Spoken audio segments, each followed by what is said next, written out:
आरोग्यवर्धक व सौंदर्यवर्धक असा हा मुखवास कसा बनवायचा ते आज आपण पाहणार आहोत. खास करून बाळंतीण स्त्रिया किंवा PCOD, थायरॉईड यांच्याशी रिलेटेड काही समस्या असतील तर अशा स्त्रियांनी हा व्हिडिओ शेवटपर्यंत नक्कीच पाहायचा आहे. चला तर सुरू करूया. सर्वप्रथम आपण सूर्यफुलाच्या बिया घेतलेल्या आहेत. सूर्यफुलाच्या बियामध्ये व्हिटॅमिन ई असते, प्रथिने असतात, त्यामुळे केसांची वाढ छान होते. सोबतच 1 वाटी भोपळ्याच्या बिया, यामध्ये zinc, magnesium, omega 3 fatty acid, fibres आणि अँटीऑक्सिडंट्स असतात.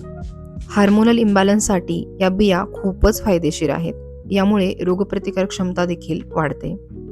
जवस, यामध्ये गॅमा लिनोलेइक ॲसिड असते, ज्यामुळे हे एक बेस्ट अँटी एजिंग फूड आहे.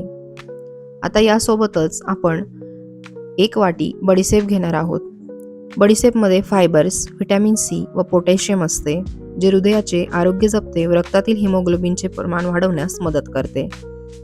गॅस व अपचन सुधारते, त्यामुळे बडीशेप रोज खाल्लेली कधीही चांगली. सोबतच 1 वाटी धनाडाळ. धनाडाळमुळे पचनक्रिया सुधारते व तोंड येण्यावर हे अत्यंत उपायकारी औषध आहे. यासोबतच आपण या ठिकाणी 2 चमचे पांढरे तीळ वापरणार आहोत. पांढरे तीळ जे आहेत ते कॅल्शियम, मॅग्नेशियम, प्रथिने व अँटीऑक्सिडंट्सचा अत्यंत उत्कृष्ट स्रोत आहे. याने सांधेदुखी देखील कमी होते, त्वचा व केस निरोगी राहतात. साधारण 30 नंतर स्त्रियांनी आपल्या आहारामध्ये रोज पांढरे तीळ घेतलेले कधीही योग्य. नंतर 2 चमचे ओवा आपण वापरणार आहोत. ओवा जो आहे तो वजन कमी होण्यास मदत करतो, तसेच पोटदुखी देखील थांबते.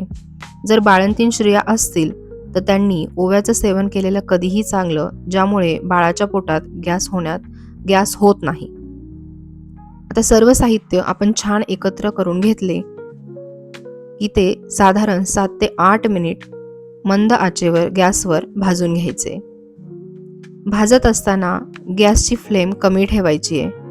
खूप जास्त प्रमाणात हे साहित्य भाजलं जाणार नाही याची काळजी घ्यायची, ज्यामुळे त्यातले नैसर्गिकता निघून जाईल.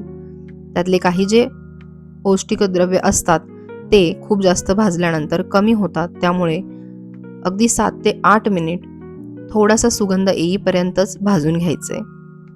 नंतर भाजत असताना या ठिकाणी तुम्ही 1 चमचा लिंबूचा रस व 1 चमचा सेंधव मीठ देखील घालू शकता. यामुळे टेस्ट सुधारण्यास मदत होते. मला याची नॅचरल टेस्ट आवडते, त्यामुळे मी या गोष्टी स्किप केलेल्या आहेत, परंतु तुम्ही नक्कीच ॲड करू शकता. तयार झालेला मुखवास कुठल्याही हवाबंद डब्यामध्ये साठवून तुम्ही ठेवू शकता. जेवणानंतर रोज 1 चमचा साधारण याचं सेवन करायचे. खूप अतिप्रमाणात सेवन देखील करू नये. शक्यतो ज्यांना PCOD, थायरॉईड व हार्मोनल इम्बॅलन्सशी संबंधित समस्या असतील त्यांनी याचे सेवन केलेले कधीही उत्तम, ज्यामुळे हार्मोन्स व्यवस्थित होण्यास मदत होते व सर्व गोष्टी सुरळीत होतात. त्यामुळे एकदा नक्की ट्राय करून पहा. व्हिडिओ जर आवडला असेल तर लाईक, शेअर, सबस्क्राईब करायला विसरू नका. आणि अशाच छान उपयुक्त रेसिपींसाठी सियाज किचन ऑफिशियलला फॉलो करा. थँक्यू. Keep watching.